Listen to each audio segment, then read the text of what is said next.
Assalamualaikum warahmatullahi wabarakatuh. Salam guru penggerak. Pada kesempatan kali ini saya ingin memenuhi tugas eksplorasi konsep refleksi diri tentang pemikiran Ki Hajar Dewantara.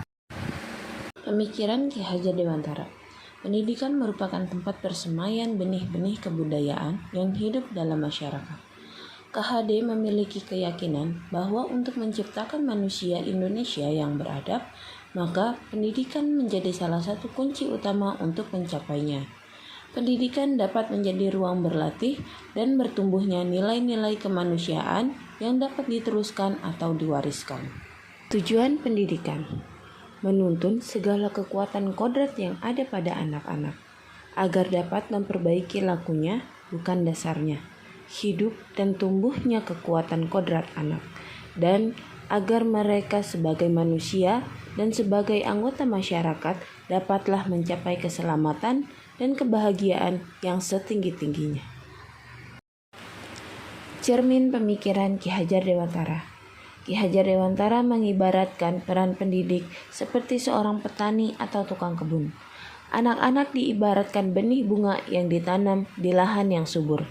Dengan adanya sinar matahari, diberi pupuk, dan diberi air, bunga itu pasti akan tumbuh dengan kualitas yang sangat baik. Begitu pula sebaliknya, bila benih bunga itu didiamkan, tidak diberi pupuk, tidak diberi air, apalagi terkena sinar matahari, bunga itu akan mekar dengan kualitas yang buruk, bahkan tidak mekar dengan semestinya. Maka dari itu, kita sebagai seorang guru, sebagai seorang pendidik, dalam proses menuntun anak diberi kebebasan. Namun, pendidik sebagai pamong dalam memberi tuntunan dan arahan agar anak tidak kehilangan arah dan membahayakan dirinya sendiri. Seorang pamong dapat memberikan tuntunan agar anak dapat menemukan kemerdekaannya dalam belajar. Pembelajaran yang mencerminkan pemikiran Ki Hajar Dewantara. Ada 5 filosofi pemikiran Ki Hajar Dewantara. Yang pertama, memerdekakan dan berpusat pada siswa. Yang kedua, fokus pada proses bukan hasil. Yang ketiga, mengikuti perkembangan zaman. Yang keempat, tidak bertentangan pada nilai-nilai kemanusiaan. Dan yang kelima, pembangunan budi pekerti yang baik. Perubahan budi pekerti. Menurut Ki Hajar Dewantara, budi pekerti diartikan sebagai perpaduan antara cipta, kognitif, karsa, afektif, sehingga menciptakan karya psikomotor.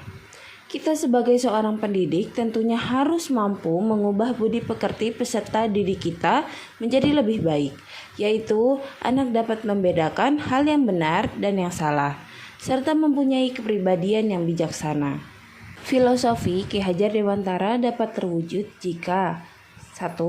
Guru bersifat among sesuai dengan semboyan atau trilogi Ki Hajar Dewantara, yaitu Ing Ngarso Sung Tulada, Ing Madya Mangun Karsa, Tuturi Handayani. Yang kedua, pembelajaran sesuai dengan kodrat alam dan kodrat zaman. Kita sebagai pendidik harus mampu mengevaluasi diri dengan baik, melakukan model-model pembelajaran yang sesuai kepada siswa. Yang ketiga, kemerdekaan dalam memilih metode pembelajaran dan evaluasi.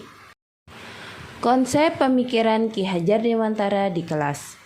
Mengikuti perkembangan zaman yang semakin modern dengan berbagai pemanfaatan teknologi canggih pada proses pembelajaran.